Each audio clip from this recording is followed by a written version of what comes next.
We start tonight with that CBS 2 exclusive. A Naperville opera singer struck by lightning. He survives to tell his story. He was vacationing in Florida and just returned from a fishing trip when it happened. He's back home and sharing his story only with our Charlie Damar. Joshua Weaker's heart stopped for about 10 minutes. He spent over 2 weeks in various hospitals, and he still has some of those lingering injuries, but he tells me he's just grateful to be alive. And I caught this like little dinky, I think it was a blue runner.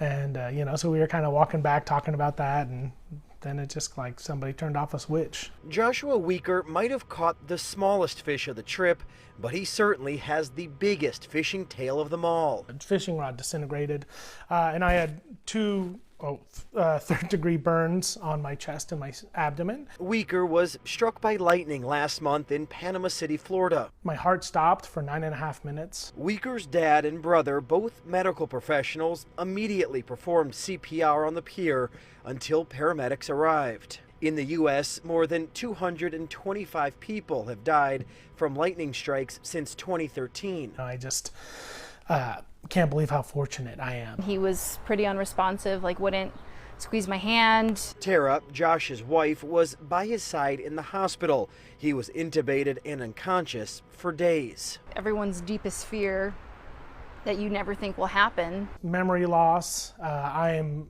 mostly deaf in my right ear, kind of blurred vision in my right eye.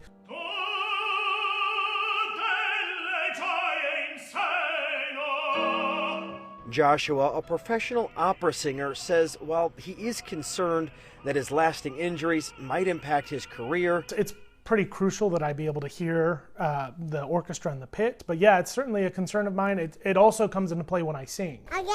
Again! Most importantly, he's back home, where the role of dad takes center stage. Oh, they're flying into the camera!